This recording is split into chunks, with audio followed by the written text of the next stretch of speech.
A writer working on a thriller recently sent me a question. He said, I find I'm getting tangled in the thick web of plots and red herrings and subplots. I'd appreciate any practical tips on how to get unstuck in the tangled web I have created. I thought this was a good question, so that's what I want to talk about today. When should you simplify your complicated plot line? Let's go.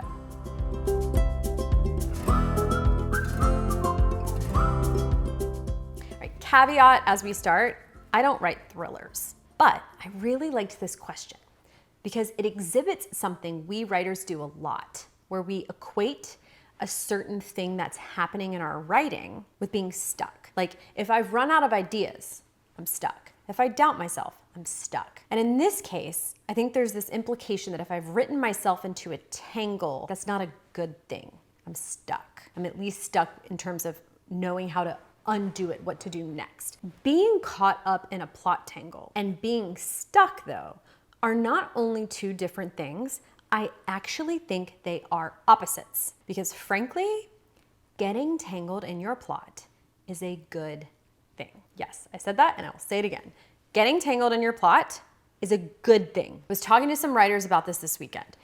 If you write yourself into a hole as the author, in other words, you write yourself into a place that you cannot easily get out of, the reader can pick up on that. And that is an incredibly enticing reason to keep reading. Talk about giving the reader a reason to turn more pages. They're thinking, how's she gonna get herself out of this? And I don't mean the protagonist, I mean the author. Consider a story you've recently read where you felt that way. I bet you can think of one. I certainly keep reading when I think the writer has taken us to a place that seems impossibly tangled or dark or treacherous, whatever it is. And I get it. When we write a character who winds up mired in weeds, it's terrifying as the writer. It feels really unsettling to you as the author. But that is still different than being stuck. It is being stuck in a good way because the reader feels it too.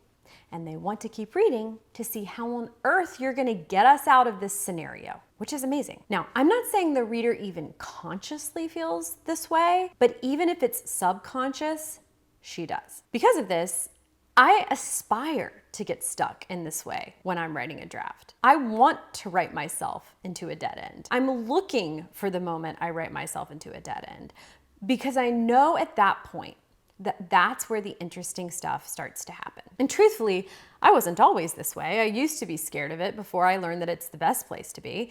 It's the best place to be because it's a place of genuine suspense. Again, genuine suspense is suspense that even the author feels. And a reader picks up on that. I also call this sometimes a genuine dilemma as opposed to a writer's dilemma. A writer's dilemma is where you as the writer make a kind of fake dilemma that doesn't feel frightening to you, but that you just hope will frighten the reader. Spoiler alert, this rarely works, if ever.